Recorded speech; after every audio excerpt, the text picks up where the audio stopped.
On the morning of November 13th, 1974, 6 members of the DeFeo family were asleep in their home in Amityville, New York. The 7th member of the family, Ron, was sitting on his bed in the basement. At around 1 a.m., he gets up off his bed, he grabs a rifle, and he starts walking up the stairs. He goes across the first floor, goes up the second floor stairs, and he gets to the second floor landing, and he walks right into his parents' bedroom, which was totally dark besides this little candle that had been lit next to his father's bedside, and he raises his rifle and he puts 2 rounds into his father's back. And then as soon as his father is still, he aims at his mother and he shoots her 2 times. And then he puts the gun down and he walks out and he goes across the hall into his brother's room. He raises his rifle and he fires 1 shot into his 12-year-old brother Mark, and then he aims at his 9-year-old brother John and he fires 1 shot into him as well. Then he leaves their bedroom and he walks down the hall to another bedroom where he finds his 13-year-old sister Allison. He raises his rifle and he fires 1 shot. He leaves her room, he goes up the 3rd set of stairs up onto the 3rd floor, finds his 18-year-old sister Dawn, and he fires 1 shot into her, and then he was done. Altogether, it took Ron about 15 minutes to massacre his family. At no point was he panicked or running around or acting crazy.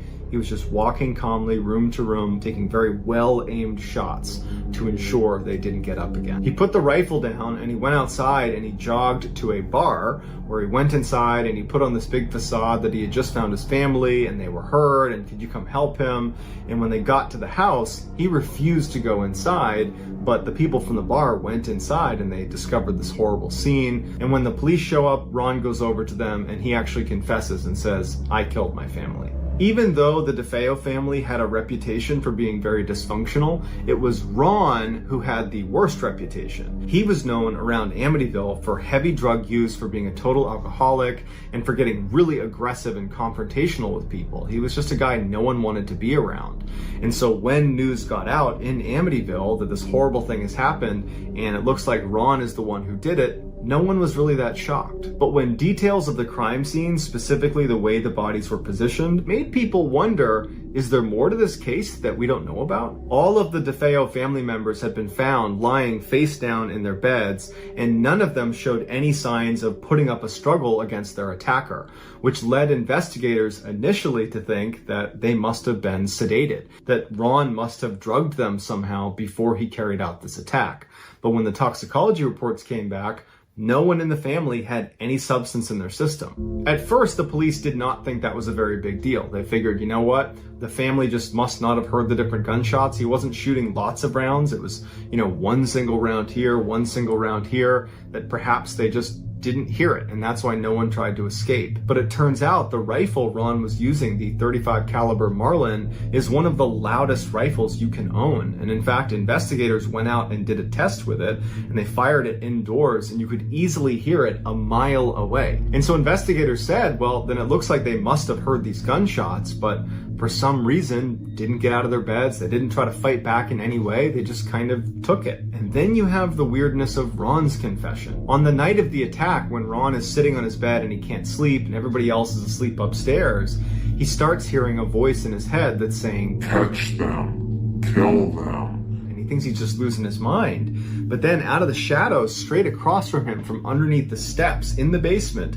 this shadowy figure emerges and starts walking towards him, and he can see what looks like its mouth moving and saying the words, "Catch them, kill them." And Ron's looking up at it as this figure walks all the way up to him and bends down and gets right next to his ear, and he says right into his ear, "Catch them, kill them." And then Ron said involuntarily he reached over to the rifle that was on the bed with him, and he stood up and he began walking towards the steps, and he knew what was going to happen. He was going to go kill his family, and he didn't want to do it, but he felt like he didn't have any more control over his body, and that's when he realized he was being possessed by this demon in the basement. While Ron's confession terrified everybody in Amityville, the idea that there was a demon living in the basement of this house that possessed someone to go kill their family, that terrified everybody, but it didn't hold up in court, and ultimately Ron was sent to jail for life.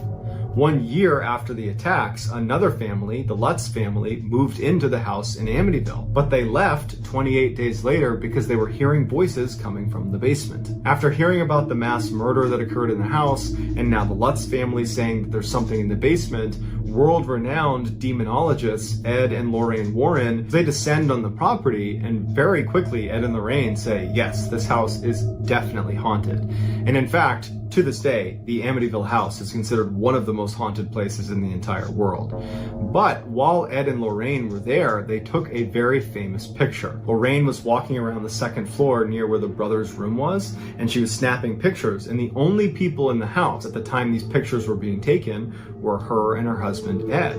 And here is the picture that she took on the second floor. She claims this boy standing on the left side of the picture is the ghost of John DeFeo. Today, the house still stands, and it's been bought and sold a number of times over the years because apparently no one likes to live in this house for a very long time.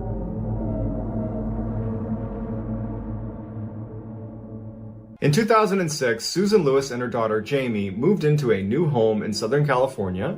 It was this nice little house that they referred to as their sanctuary. They loved it there. And shortly after moving in, Susan's new boyfriend, Matt, he moved in as well. Matt and Jamie got along great. Also, Matt had a daughter named Marie, who was the same age as Jamie. And so those two got along great. Susan and Matt are getting along great. One happy family living in this beautiful little home that they call their sanctuary. I mean, it's a charmed life. Everything would change when the peanut butter spilled.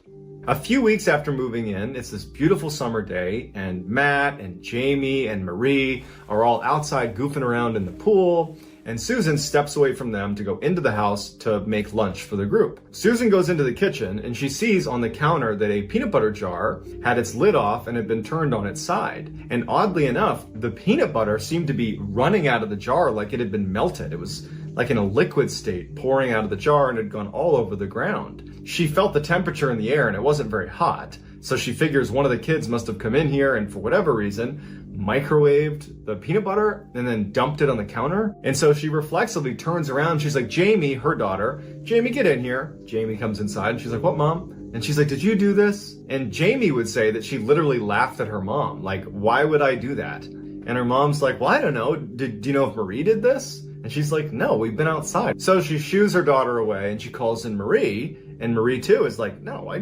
didn't touch the peanut butter. Susan ultimately just kind of says, okay, the kids don't want to own up to it. It's a great day today. I'm not gonna let this ruin it. And so she's kind of rationalizing what's going on. She's thinking, okay, one of the kids must have knocked it over without meaning to, and maybe it was warmer in here and I just didn't realize it and it melted. Any number of things could have been the reason for this, but I just don't care. After cleaning up the peanut butter, Susan leaves the house and they, all four of them, spend the rest of the day goofing around outside near the pool. When they come back in the house later that day, they find that there have been cans that you would keep in your pantry, like canned food, stacked on each of the steps leading upstairs. They also find that there have been random objects placed all over the house in strange patterns. In the bathroom, they find shampoo bottles stacked on top of one another, hairbrushes arranged in a star pattern on the counter. They open the microwave and find peanut butter jars and other random canned foods and stuffed animals from the kids' rooms in the microwave. The cleaning materials underneath the sink had been pulled out and arranged in a height line from shortest to tallest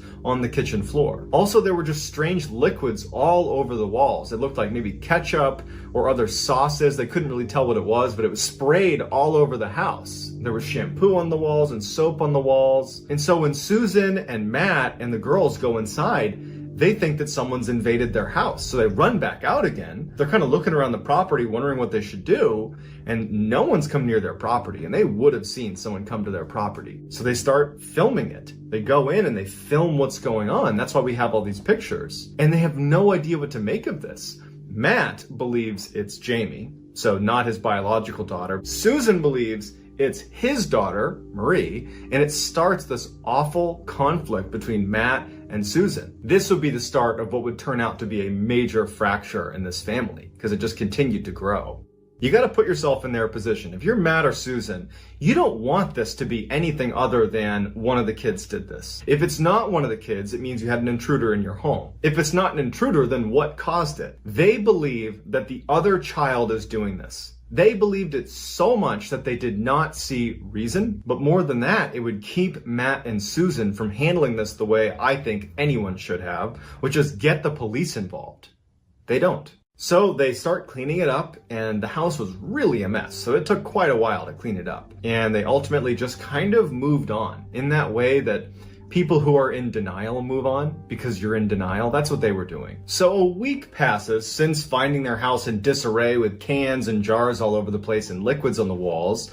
And Jamie and Marie are spending some time together in Jamie's room. Marie was sitting at a desk that was next to the bed, and Jamie had a cup of coffee. She puts the cup of coffee down on the desk next to Marie and says, "I have to go use the bathroom." She turns around, she walks out, she comes back, and Marie has her head down in her homework. She's not apparently paying attention to anything around her. And Jamie walks in and sees that the cup of coffee that had been sitting on the desk has now been thrown all over her bed. And there's only been one person inside of the room, and that's been Marie. She's like, "Marie, what are you doing? Why'd you throw my coffee all over the bed?" And Marie pokes her head up and she's like, "What are you talking about?" And she looks over at the coffee and she's just as surprised as Jamie is.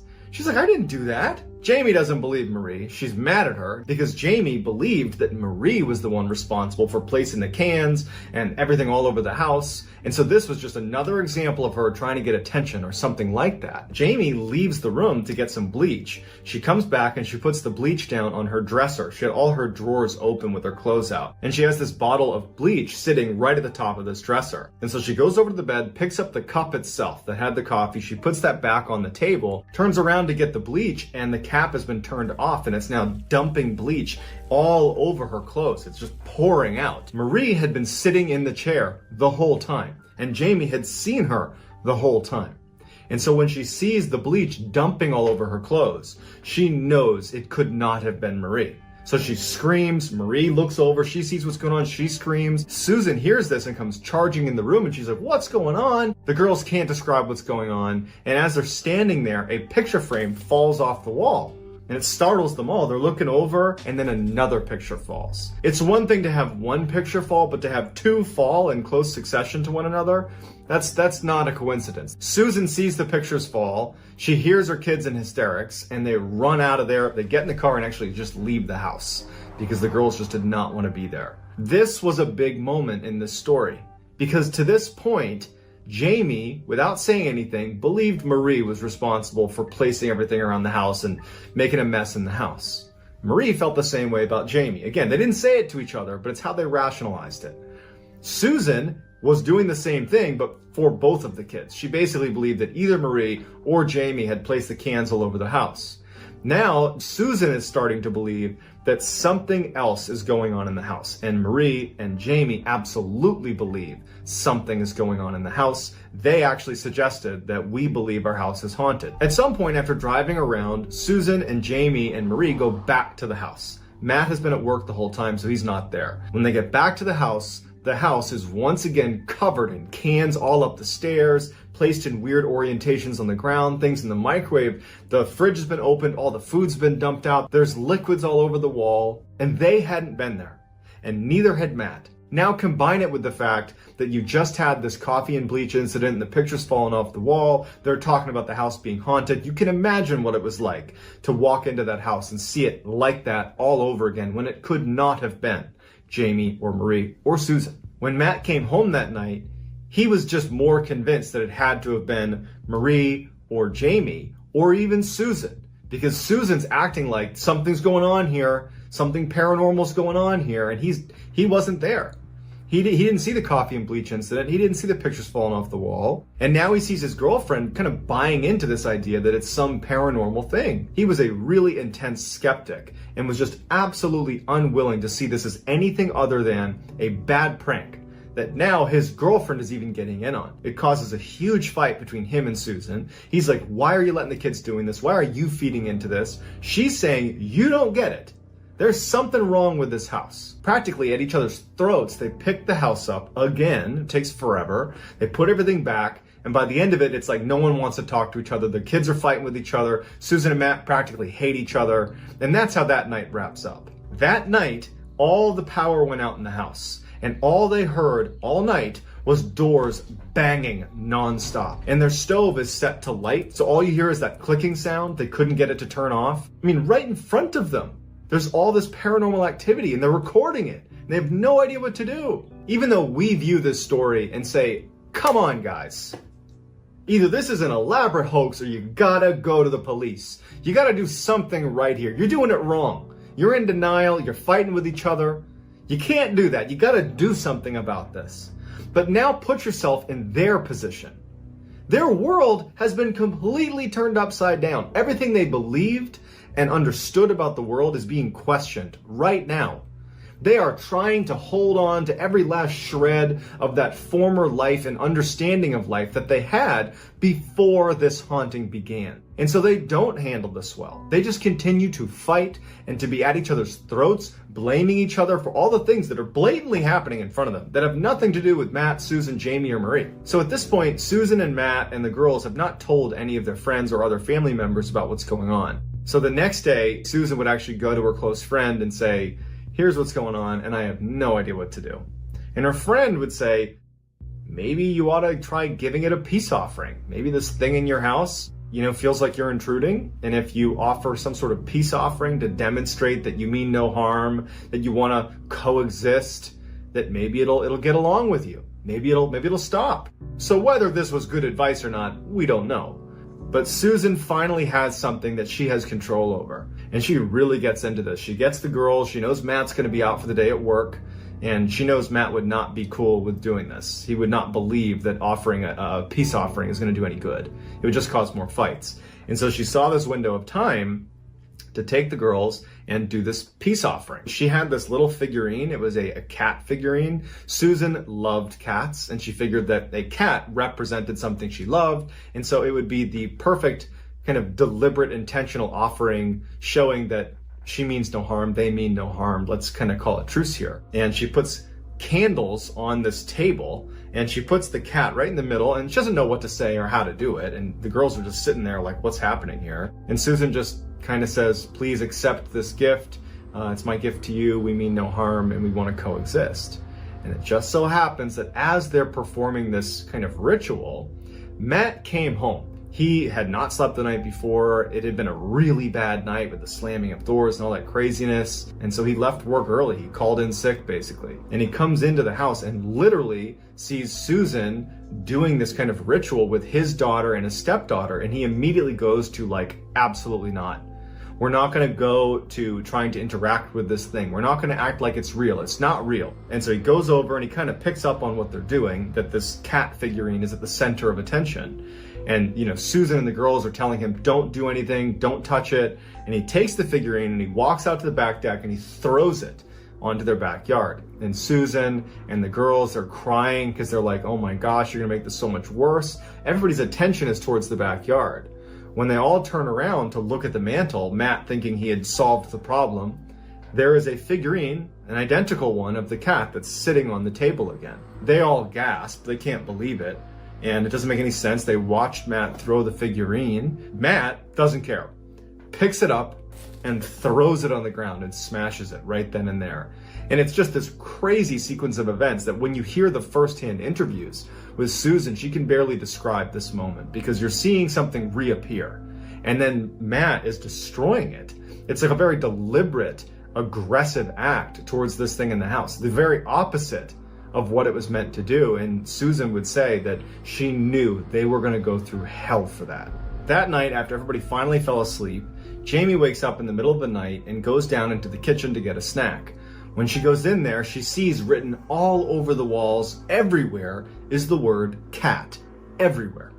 And she immediately runs upstairs. She gets her mom, she gets Matt and Marie. Everybody sees that there's this word cat written everywhere. Matt looks at Jamie and says, you're the one that found this. You did this. Susan comes to defend Jamie and says, you're the one, Matt, that smashed the cat figurine. There's no wonder this is happening. And so this horrible fight happens where they aren't seeing what's actually going on. They're just seeing red and fighting with each other. Meanwhile, they're blatantly being haunted. In addition to cat being written everywhere, the house had been completely ransacked. I mean, everything's been dumped out of drawers. Everywhere that you could make a mess, there had been a mess made. And no one woke up to it. They were all in bed. No one woke up to this much of a mess. It didn't make any sense. They start cleaning up this horrible mess. And as they move some things aside in the kitchen, they find what looks to be a huge footprint. It is not Matt's footprint. It's certainly not one of the girls' footprints. It's easy for us to say, well, why didn't you go to the police? But you got to remember that when you're in real crisis mode, your brain will tell you that everything is fine. It will be in complete denial of things that are right in front of you because it's a coping mechanism. And so they did nothing and just let it continue. Susan desperately wanted to leave the house, but she couldn't do it financially. They couldn't leave the house. They couldn't afford to, so they're trapped. At this point, the kids are getting very withdrawn. They don't want to be in the house, so Marie would end up staying in her room all day. Jamie would do the same thing.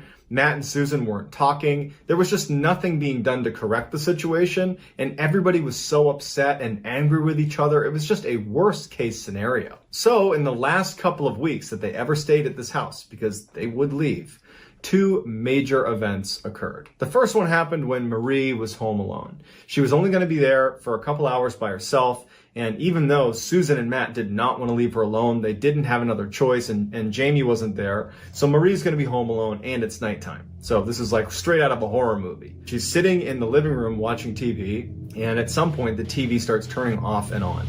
So off on, off on, off on, and she knows, because she's been in this house now and seen the craziness, that something bad's about to happen. And the TV finally just turns off. She can't get it on. She reaches for the remote flies off the table. And now she's just sitting there frozen because she knows that something's in the house with her. She watches as the rocking chair right in front of her just starts to rock back and forth, as if the person or thing that had pulled away the remote had walked over and sat down in the rocking chair and was now looking at her rocking back and forth. Marie is looking at the rocking chair as all the pictures on the walls just start one by one falling off the wall. Marie and Jamie had a habit of always having a digital camera with them at all times because they were taking pictures and filming everything strange happening in their house. And so as she's laying there, just absolutely horrified, she takes her camera in her hand and kind of turns it and just starts taking pictures of the room before running out of the room to get her phone, where she calls Susan, she calls her dad, she calls everybody. She's screaming into the phone, "You got to get here, something's going on." And Susan flies home, Jamie flies home, they rush inside and they grab her, and she's unhurt, but the house has once again been tossed. And then, after it all kind of settles down, Marie says, "I took pictures." And so Susan and Matt and Jamie look at these pictures. There are these weird orbs of light that are very clearly in the room with her, that are moving around the room. She managed to get a couple pictures of them, and they're just totally out of this world. At this point, Matt is convinced that there's something paranormal happening in the house. He's not even putting up the charade that this is Jamie, because it wasn't. It wasn't his daughter, it wasn't anybody. How can you explain these pictures? You can't. And so Matt decides, well, I don't know who we call for this, but I think you call the church.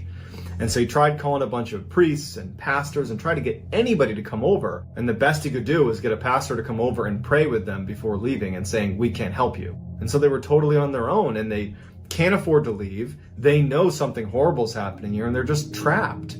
And finally, the second major event that occurred in those final 2 weeks happened to Jamie when she was home alone. Jamie was in her room and she starts hearing pounding on her door. She started filming this pounding on her door. There's no one home with her.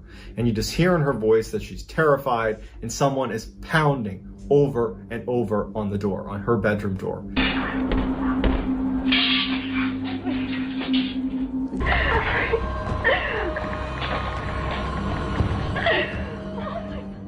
And at some point she knows she has to go into the hall. And so she goes over to the door. She's building the strength to reach down and open the door. And as soon as her hand would go near the doorknob, the pounding on the other side of the door would stop. Like it knew she was about to come out into the hall. And so she didn't open the door, and she went back onto her bed and she just sat there in the fetal position for 3 hours, listening to something smashing nonstop into the door. At some point, the banging stops. And after a few minutes of the banging being done, she thinks this is her chance to escape the house. She opens the door and there's no one there.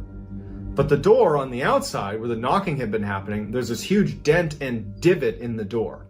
And the door handle on the outside, from the hallway side, has been bent downward. On the ground in the hall is a pile of utensils, pots, pans, silverware, knives. This thing had been using tools to try to open the door. Next door to her room was a bathroom, and the bathroom door did not have a doorknob on it. You basically just pushed it shut. But there was a space for a doorknob that you could actually look through. They just hadn't put it on there yet.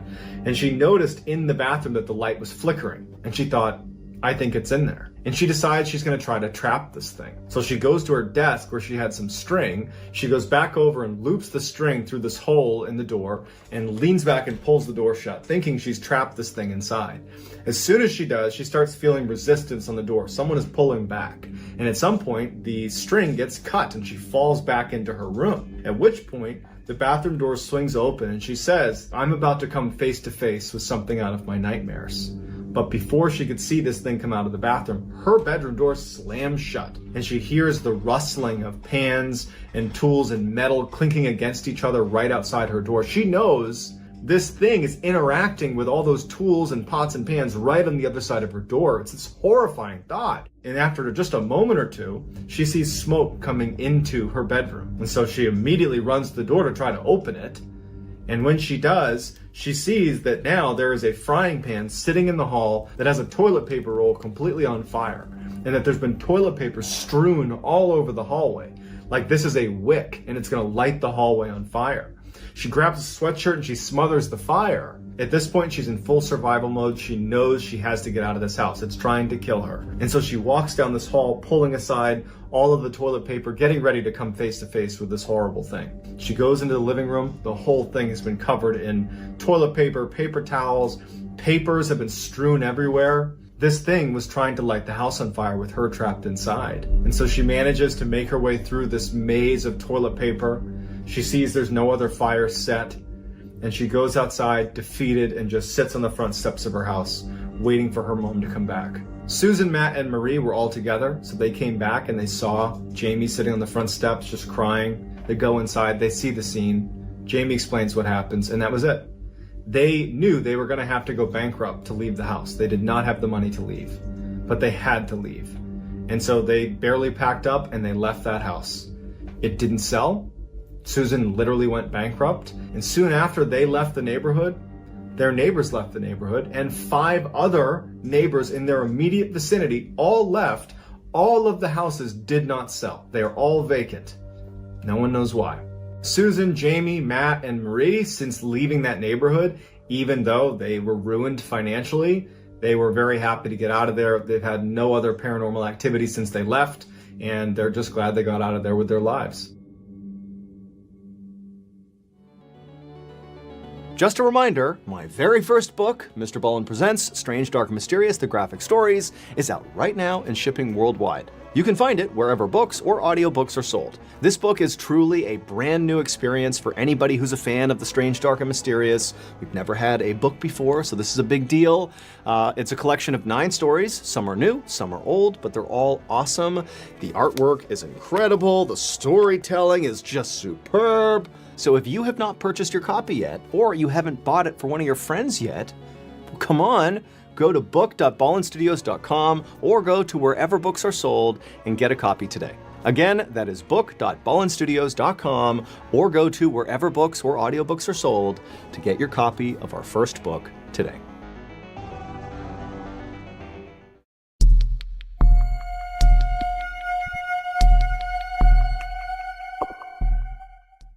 "911 dispatchers hear a lot of interesting stories coming from the other end of the phone. But one group of dispatchers out of Reno, Nevada may win the award for the creepiest 911 calls ever received. When the details of these calls they got were put online, the internet went crazy. Here is their story. There was this old couple that lived about 20 miles east of Reno, Nevada. In 2010, the husband dies, leaving the wife all alone in this house. Shortly after his passing, she began calling 911 2-3 times a week, requesting things like, "Can you please put some water on to boil? Hey, can you change the thermostat?" It was clear she was showing signs of dementia, and the dispatchers were respectful of her and gently told her that this is 911, you can only call if it's an emergency, and at some point the woman would understand her mistake and she would say sorry and she would hang up. No first responders were ever sent out for these calls because it didn't seem like an emergency, it just seemed like a confused elderly person. But no matter how many times they told her, she kept calling back.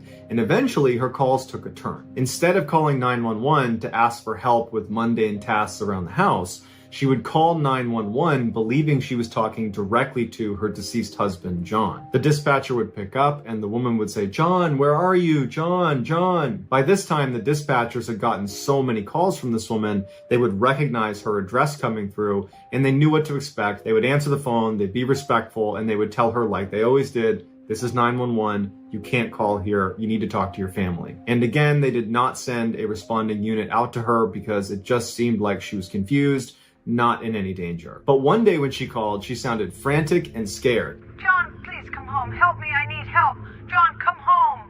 This time, they would send first responders out to the woman's house. When the responding unit arrives at her house just minutes after she had placed the 911 call, they go to the door and they're knocking and they're yelling for her and she's not coming to the door and it's all quiet in the house. The door's unlocked, so they open it up and they announce themselves. They walk inside and immediately they can tell the heat is not on because it's very, very cold inside the house. They look around the first floor and they can't find her, and there's no sign of a struggle or any obvious problems that could have happened inside of the house. So they go upstairs and they start searching all the rooms and no one's there until they get to the last room, and it's the bedroom.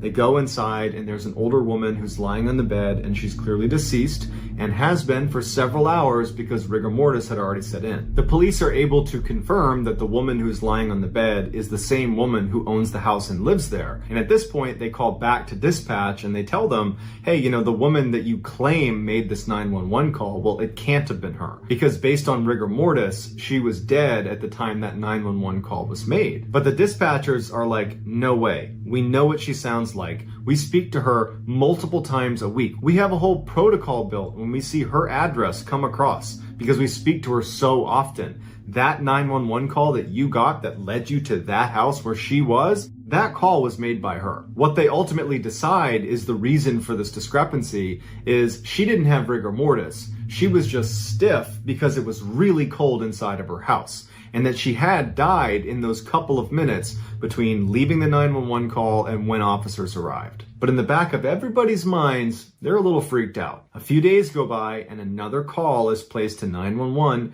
coming from that woman's home address. The dispatcher sees that and has to do a double take, like that's not possible. But they're thinking, okay, this could be a relative, it could be a friend, it could be anything. Picks up the phone and she's shocked when it's the same woman who is frantically yelling for John to come here, save me, help me, I need help. And the dispatcher, who's well aware of the history and well aware that this woman's supposed to be dead, stays calm, goes through the procedure, tries to get more information from this woman, but the call ends abruptly and there's no more information to be had. And so not knowing what else to do, she asks a responding unit to go check this house out. The responding unit goes over to the property, they knock on the door, no one's inside, the door is actually still open, they go in, the house is empty, there's no one there, there's no one that could have made that call. At this point, dispatch is like, okay, this has got to be a prank. But the next day, same thing happens. Here comes a call from the dead woman's house. They pick it up and it's this distraught woman yelling for help. "I need my husband." And the dispatcher is trying to get more information, but they can't. And then the line cuts out. Once again, they have to send responders to this location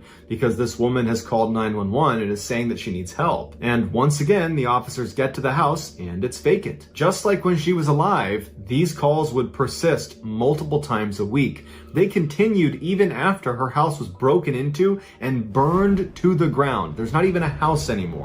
And there are still calls coming through from that address to 911. Finally, the police get in touch with the phone company and they explain the situation, and the phone company looks at their records and they say, actually, her phone line was disconnected almost immediately after she was deceased. But they tell police there's a chance that it might not have been disconnected properly at the site, and that could be a reason why it's still working. So they send a lineman to go check out the actual property to confirm her lines were disconnected properly and that no wires were getting crossed, and he said all of it checked out. Everything has been detached this whole time. The phone company thought perhaps there was a digital recording of her that got trapped in their system and was randomly bouncing to their call center. But the dispatchers would say, it doesn't sound like a recording that's playing the same every single time.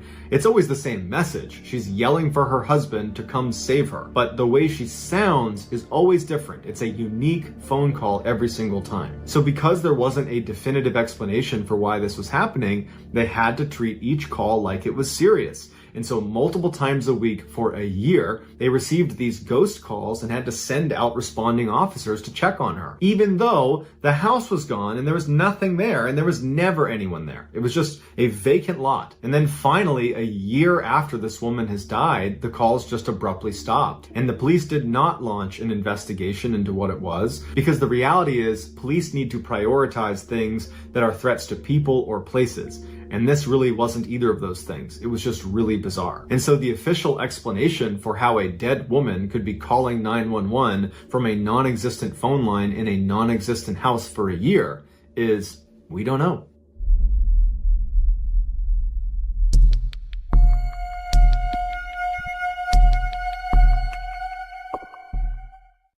In 2006, Dave Murphy had just become a police officer in Salt Lake City, Utah. His first role was as a protective service officer, which meant he'd be in charge of physical security in a number of the county facilities. Dave's first facility was the Capital City Theater, which is a landmark inside of Salt Lake City. It's been around since the early 1900s. It's this beautiful, grand theater. So in early August, Dave reports to the Capital City Theater for his first day on the job, and he meets his partner, an officer by the name of Morgan Matthews. He gets there on this first day, and right away, Dave would say that Morgan was just strictly business. The first place that Morgan takes Dave is the control room, which sits on the first floor of the theater. The theater had 3 floors, and then it also had a basement as well. So the control room was on that first floor. Inside of the control room were all of the security monitors, because there was all these cameras set up inside of the theater. The cameras weren't great though. You pretty much could only tell what was in frame if there was a light on, and most of the time at night especially, lights were off. Once they were done looking at the control room, Morgan says to Dave, now we're gonna go do our rounds. This is something we do every time you get to the theater. You do a security round and make sure everything's locked, all the lights are off. Before you come back to the control room, you'll do that at the beginning of your shift and at the end of your shift. Morgan brings Dave downstairs, and it's the first time Dave is seeing the basement, and he's shocked by how big it is. It is this massive hallway that stretches way down. In the middle of the hall is a piano that's just sitting out in the middle, and the lighting's not good down there. This is a very old theater. Everything in the building was pretty old. And Dave remembers thinking that he was immediately creeped out by this scene, this long hallway with all these doors and this piano right in the middle of the hallway. And he's thinking to himself, I don't want to spend much time down here. This is so creepy. But they go down the hall, they check all the doors, they make their way up to the main floor, the second floor, the third floor, everything gets checked. And so after they do this security round, Dave and Morgan go back to the control room, and Dave is anticipating getting to know Morgan a little bit. This is their first night. They're going to be working together a lot. And Dave would say that Morgan just seemed really cold and just did not want to talk to Dave very much. And as soon as their shift was almost over, Morgan was very eager to just knock out the security rounds and just get out of that building. At the end of that night, Dave remembers thinking that there's just something off about Morgan's behavior. It seemed like Morgan really didn't like being in the theater. And it would turn out that he was onto something, because Morgan didn't like being in that building. But it would take him a while to share with Dave why. Over the next couple of days, Morgan and Dave would do their security rounds together, because Dave's in training, Morgan's teaching him. But on August 9th, which is 2 days after Dave's first day on the job, Morgan was confident that Dave knew how to secure the whole building. And so at the end of the night, he tells Dave, why don't you do the security rounds yourself? Dave feels very confident that he knows how to do it. He goes down into the basement, makes sure all the doors are shut and locked, that the lights are off, finishes the basement, goes up to the first floor where the control room is and checks all the rooms on that floor. He goes into the main auditorium space. He's checking all the different nooks and crannies to make sure there's nobody hiding in there. He goes up to the second floor. He checks all the different rooms up there and the balcony, makes his way up to the third floor where there's all the offices of staff that work at the theater. At the end of the search, the last room he would check was the rehearsal room. And it was the only room where there was no door to it. So you'd poke your head in, kind of look around, make sure no one was in there, and then you would leave, and that's the end of your check. So Dave gets to the rehearsal room, he flips the light on, and he looks inside, doesn't see anybody, is satisfied that no one's in there, turns the light off, and as he's about to turn back into the hallway, he hears a door slam with tremendous force right across the hallway from where he was, and it was the bathroom door. And his first reaction is someone just ran out of the bathroom. Someone who had snuck into the building must have run out of the bathroom, and they're making a break for it to get out of the theater before I catch them. And so he instinctively picks up his radio and he calls to Morgan and says someone's on the 3rd floor. But when Morgan looks at the camera, he doesn't see anybody. At this point, Dave's drawn his weapon, and he's looking down the hall. He doesn't see anybody. And as he's waiting for Morgan to come upstairs to back him up so they can go look for this person that's just ran down the hall, he realizes 2 things. One, just because he heard the door slam doesn't mean they left and slammed it. They could be in the bathroom. And so he's thinking to himself, someone could be in the bathroom right now. Maybe that's why we didn't see him on the camera. And then the second thing he thought of is that door, the bathroom door, can't slam. It's got this huge hydraulic hinge to it. It can't slam. So his gun is drawn and he's aiming it at the bathroom door right as Morgan comes up on his right. Morgan draws his pistol, he's got it on the door as well, and they make entry into the bathroom. They clear all the different spaces in the bathroom and no one's in there, and there's no way to get out of there. Morgan and Dave are like, okay, well, they must not have come in here. They must have run out of the bathroom. They're somewhere in the theater. And so they decide they're going to search the entire building and find this person that clearly was just in the bathroom, and that's how they slammed the door. We're not going to worry about how they slammed the door with the hydraulic hinge. We just know it was slammed somehow. So they leave the bathroom, guns still drawn, and they start making their way down the hall. They're checking all the doors, everything is locked. When they start making their way downstairs to the 2nd floor, Dave recognizes through the door, because there's a door leading onto the 2nd floor, he can see that the lights are on, and he had turned them off. And so as they're walking down the stairs, he says to Morgan, hey, did you turn the lights on the 2nd floor? And Morgan's like, no. And so they think that whoever was here, whoever was in the bathroom is on the 2nd floor. They must have turned the lights on. They go into the 2nd floor, and not only are the lights on, but all the doors on the 2nd floor had been opened. They search the entire 2nd floor. They search every single room. No one's on the 2nd floor. They turn off the lights, they shut all the doors, everything's locked. When they went down to the 1st floor, everything was the way it should have been, locked, lights off, nothing down there. And they go down to the basement, and even though it was creepy being down there because they've now searched the whole building and they're anticipating coming in contact with whoever is here, assuming they haven't left the building yet, and there's no one down there. They decided to review the footage from the 3rd floor to see if they could pick up someone running in the hall around the time that door slammed, but the camera was not trained on the bathroom door, so you just have this view down the hall. You can't see the bathroom specifically, not to mention the hallway is dark and the cameras are terrible without light. And so all they're able to see is the light go on in the rehearsal room while Dave is doing his last check in there.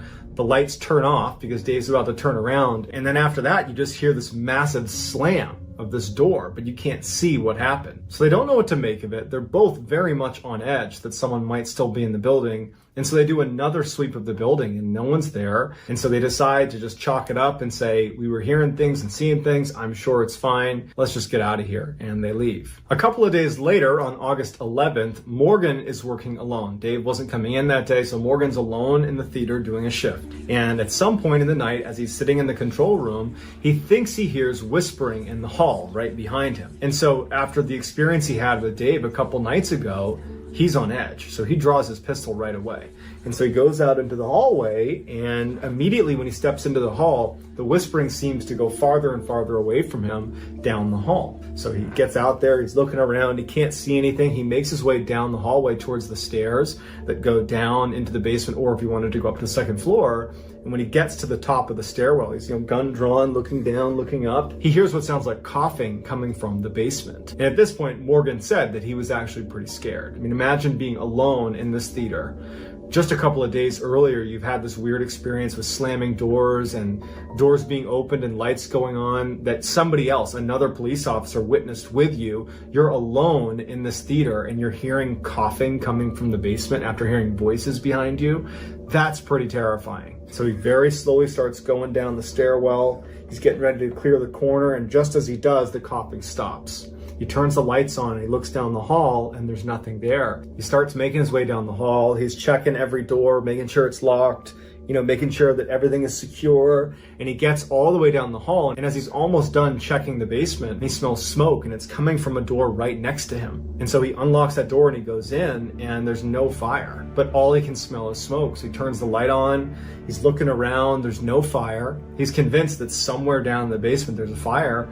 He goes to every single room and he keeps checking and there's nothing. And then at some point the smoke smell dissipates. He checks every space in the theater to look for a fire and there's no fire. He's wondering if he should call the fire department, but he's thinking, what would I tell them? There's no fire. And so he ultimately, after checking 3-4 times and being very confident there wasn't a fire, he just says, okay, no fire. I guess I was just smelling things. A few weeks later, on September 4th, Dave has just arrived at the theater. He's there a little bit early. Their shift started at 5 p.m. He was there at about 4:30. And when he walked into the building, he sees that there are 3 staff members sitting at the front desk talking to each other. And as he walks past, one of them is talking about ghosts inside of the theater. And it immediately piques his interest. And so he walked over to the guy talking about ghosts and he introduced himself. And it turned out that this guy was a man named Blair Fuller, who was a senior accountant at the theater. And so Dave asked Blair, what are you talking about with ghosts in the theater? Because I provide physical security here and I've seen some strange things here. I just love to hear what you have to say about it. So they head up to the 3rd floor where Blair's office was and they sit down and Blair says, okay, I got a doozy for you. This happened to me a couple years ago. I was actually in this office. It was about 9-10 o'clock at night. I was doing some work and I heard the elevator kick on. Now, the elevator was right outside of his office, and anytime it was on, the engine was really loud. It was really obvious if the elevator was moving around. And so he's doing his accounting work and he hears that engine kick on. He doesn't think much of it, but then it clicks that he's the only one in the building. And so he kind of looks out the glass window of his office. He had a closed door office with 2 windows looking out into the foyer where there's this elevator. And he looks out and he can see that the little lights above the elevator showing what floor it's on have lit up and it's going up. So the elevator was in the basement and now it's on the 1st floor, the 2nd floor, 3rd floor. The door's open and there's no one there. And at this point, Blair says that he wasn't concerned. He figured, okay, maybe there's some maintenance, maybe it's scheduled to do that, who knows? But after a little while, the alarm goes off in the elevator to signify that something is obstructing the door from shutting. And he's looking out the window and he hears this alarm, this like ringing sound going off, but the door isn't shutting. And he's like, there's nothing obstructing the door, why isn't it shutting? And so he leaves his office and he kind of walks over to the elevator and he walks into the elevator. And he said immediately he felt this massive drop in temperature inside of the elevator. And as he's standing there, he turns around. Now he's looking back towards his office inside of the elevator. The doors start to shut. And for whatever reason, he said, I didn't get off. I just decided I'm going to ride this elevator. The basement button lights up as if someone had pressed basement. And they start going down.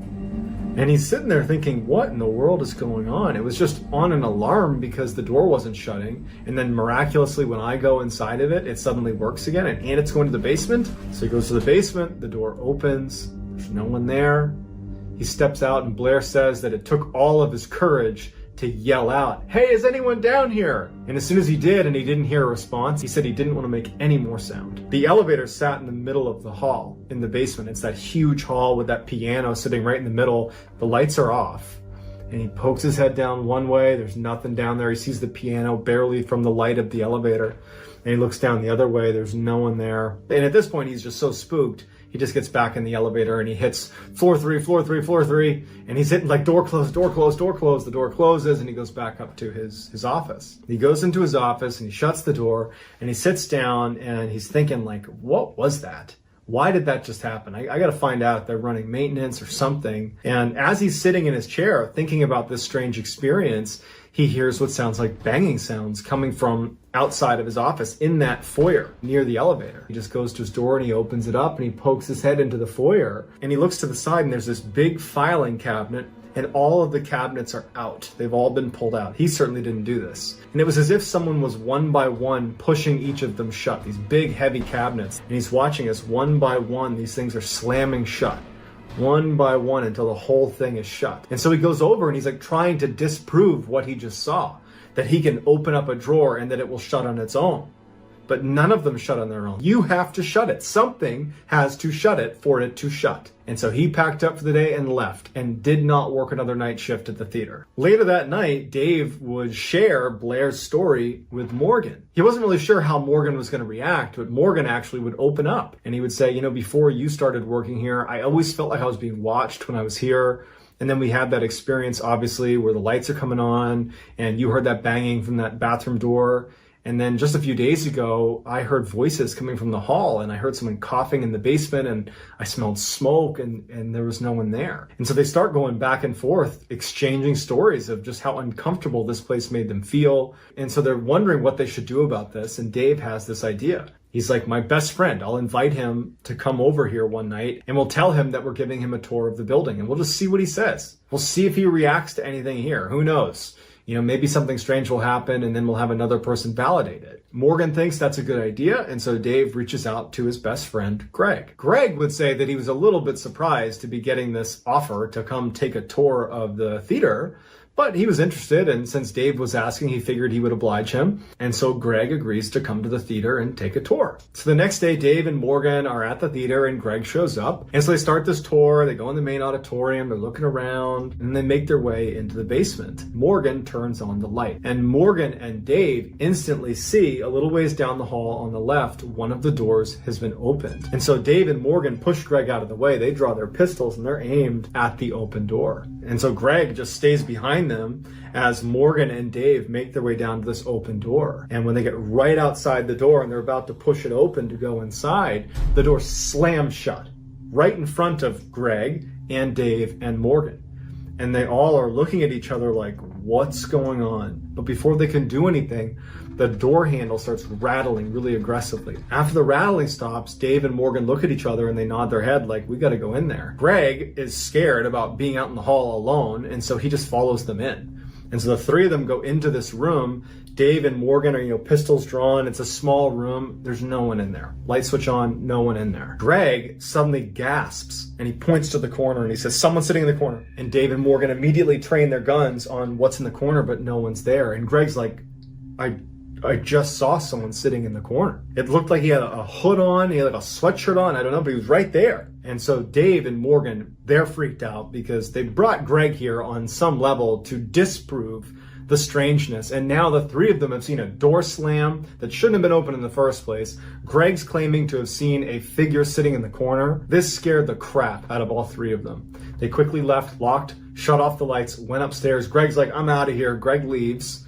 And Dave and Morgan are like, now what? So at this point, all the strangeness that was happening in the theater was getting reported, but it was being reported in a way that Dave and Morgan didn't seem like they were referencing something haunted, but rather someone was breaking in. Ultimately, the county installed new cameras inside of the theater. These updated cameras had infrared technology, which allowed them to see better when the lights were off. They were hoping that this would allow them to catch whoever was breaking in practically every time Dave and Morgan are on shift. So on the day that it was installed, September 15th, Morgan is working there alone. And he's sitting in the control room looking at the different cameras, and he's kind of playing around with the different screens and seeing what each of the cameras can do. And at some point, something catches his eye in one of the screens. In the main auditorium, it appeared like someone might be sitting in one of the seats, but the camera was zoomed back enough that he couldn't get a clear picture, and he didn't know what was normal in any of these cameras because this is the first time he's looking at any of these screens. And so he's looking at the camera really closely, and he thinks he sees someone, he can't really tell,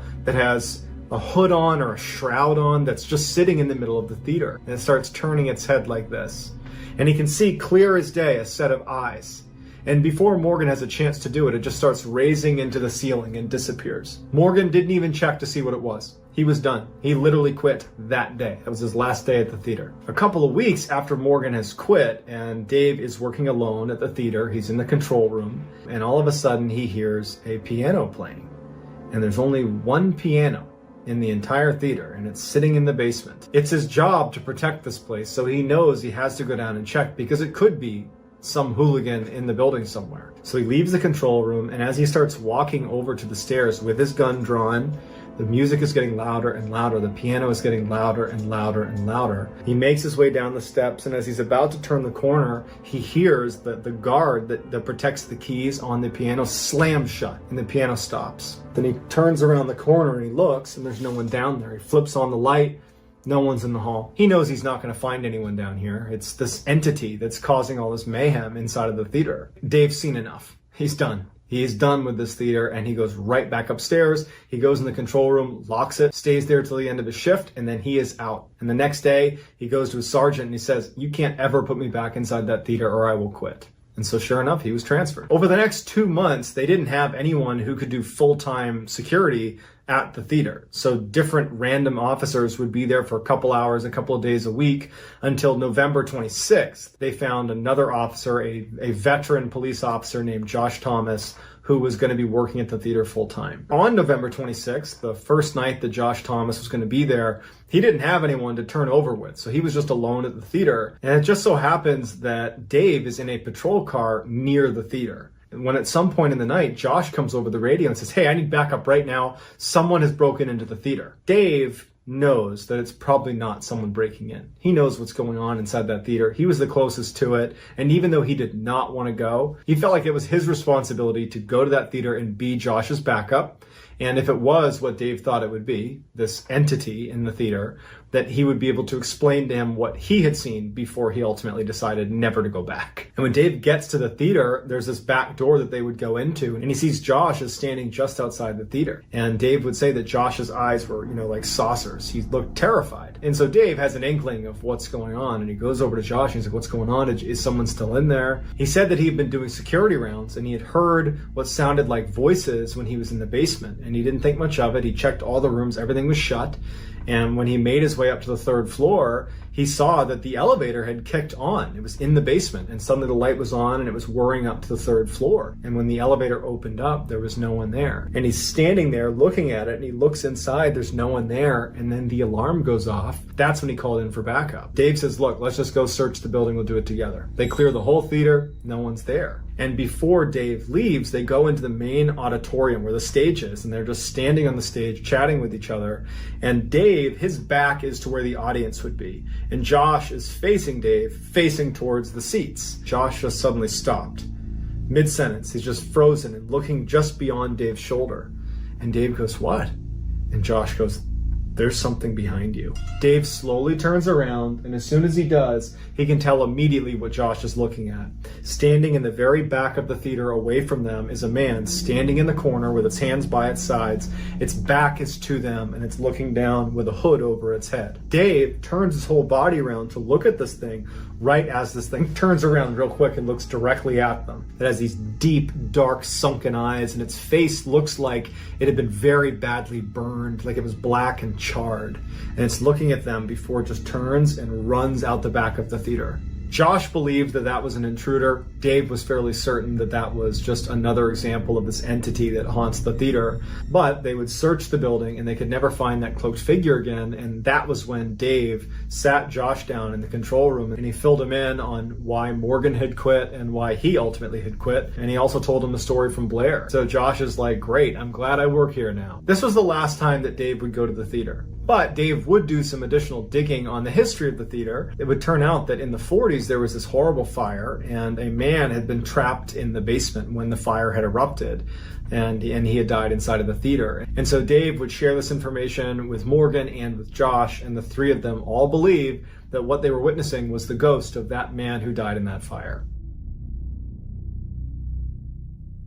Late one evening in 1840, a 30-year-old British nobleman named Sir Robert Warboys stood next to 5 of his closest friends on the front porch of a townhome in one of the fanciest neighborhoods in London, England. The address of this townhome was 50 Berkeley Square, and it was one of dozens of these beautiful brick and marble townhomes that surrounded this big garden. The whole square had been built about 100 years earlier, and since then it had become one of the most fashionable places for the rich and famous to call home. However, Robert and his friends had not come here to rub shoulders with important people. Instead, Robert had come here to win a bet. So Robert actually was a nobleman. He was like this proper guy, at least on paper. But in reality, at least to his friends, he had a total wild streak. He loved taking on dares. Basically, anytime anybody, challenged him to do something, he would do it, especially if there was money on the line. But it wasn't really about the money. It wasn't about, winning money by doing these different things. He just loved the challenge. He loved the thrill of taking chances. So that night, on the front porch of this townhome, Robert turned and knocked on the front door. And then as soon as he did, he turned back and looked at his friends and grinned at them. And he saw some of them looked really excited and some looked pretty nervous. But to Robert, He was purely happy about how things were going so far, because he knew, come tomorrow when this whole thing was done and he had won his bet, he would have a great story to tell. A few seconds later, the front door of the townhome swung open and this middle-aged man stepped outside. His name was Charles Benson, and while Robert and Charles did know each other, they were not close friends. They actually only knew each other because they both were members of the same exclusive gentlemen's club in London. Plus, pretty much everybody in London had at least heard of Charles, because of all the rumors swirling around about what went on inside of his townhome. Even though Robert had told Charles that on this night he and his buddies were coming to his townhome for this bet, even though he had clearly told him, Charles still seemed very surprised to see Robert standing there. But Robert nonetheless was like, "Hey Charles, how are you? I'm here for the bet." And Charles basically didn't react. He just stared at Robert with this very concerned look on his face and just said, "Are you sure you really want to do this?" And Robert, who knew what he was referencing, just kind of looked down at the pistol on his hip and said, "Yeah, I'm sure." A few minutes later, Robert and his 5 friends were inside of Charles' townhome in the dining room, sitting around a table, while Charles had gone upstairs to get something. And as they sat there, Robert kind of looked around the room at his friends, and he could tell they were clearly more nervous about this than he was. And so he tried to, keep the mood light by making some jokes and kind of downplaying what he was about to do. But it was like no matter what he did, he could just tell his friends were very uneasy about what was going to happen here. And then a moment later, they heard the sound of Charles coming down the stairs. And Charles, he came in the kitchen, still with a very serious look on his face. And he walked up to them and he reached in his pocket and he pulled out this old iron key and he placed it in the middle of the table. And as soon as he did that, the room went completely silent and everybody just stared at this key. And then Charles eventually broke the silence and explained to the group that over the last 10 years of living in this townhome, he had only used that key maybe 2 or 3 times total. And when the key was not in use, Charles said he actually hid the key just to make sure it never wound up in the wrong hands. But now, again with that somber look on his face, Charles looked over at Robert and said, "If you're really sure about this, the key is yours to take." And Robert, with no hesitation, reached out and snatched the key, showing his friends and showing Charles that he was not about to get cold feet. A couple of minutes later, all the men stood up from the dining room table, and then Charles led the group up the thin, narrow, creaky staircase to the second floor. And when they got to the second floor, Charles led them down this narrow hallway that came to a stop in front of this closed door. At this point, all 7 men were kind of crowded together right in front of this door. But it was obvious that even though Charles lived in this townhome, he was sort of hesitant to get even close to this door. Like he really didn't want to be anywhere near it. Also, all of Robert's friends were sort of reacting the same way too. I mean, they were the ones that actually dared Robert to do this in the first place. But now that they were actually here, about to go through with it, they were looking at Robert like he was totally insane. And also they were kind of hoping that, maybe he would just back out and they could just leave. But Robert did not seem remotely like he was about to back out. He had a very determined look on his face. And as everybody else was kind of cowering away from this door, Robert stepped up, reached into his pocket, pulled out that iron key, and put it into the lock. And as he began to turn the lock, everybody else took steps farther away from him. And then he pulled open the door, and as he did, everybody gasped, and Robert even took a step backwards. But when Robert actually looked through the now open doorway, he just laughed, because it was just a normal bedroom. It was filled with all this old but very expensive looking furniture. On one side of the room was this big wooden dresser with a huge round mirror above it, and then on the opposite side of the room was this big 4-poster bed. And right above this bed, dangling down from the ceiling, was this red ribbon. Now, Robert knew that in a rich nobleman's house, there were ribbons like this one that are known as bell pulls. A nobleman could pull on that lever, and it was connected to a pulley system that rang a bell down in the servants' quarters. And when the servant heard that bell, they would see what room it was coming from, and they would go up to the room to see what the nobleman needed. And so after taking in the sight of this bedroom, Robert took a confident step into the room.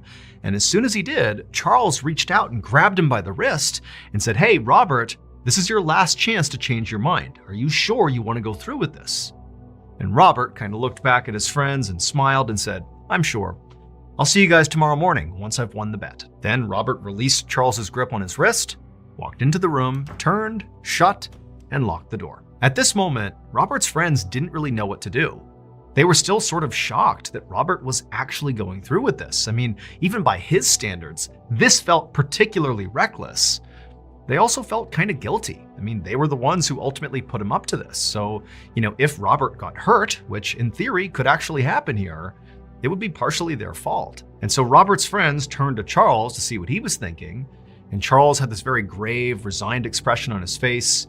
And he just told them, "I have one more thing to show you before we go to bed." So Robert's friends followed Charles back down the hallway, down the stairs, past the dining room, towards the very back of the townhome.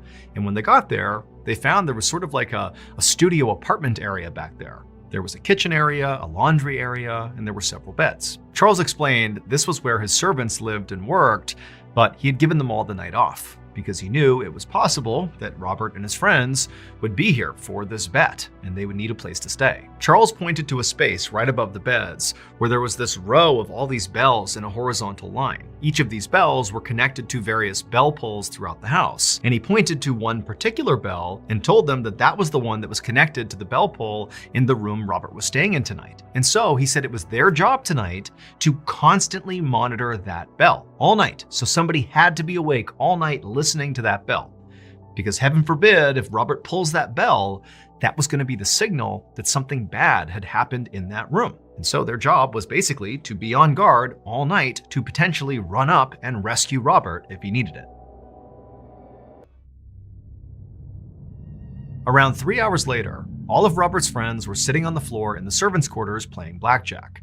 It was almost midnight, and all of them were exhausted, but they were too on edge to sleep. They were so focused on this bell, and they were so worried about Robert and, wondering if he was really okay up there.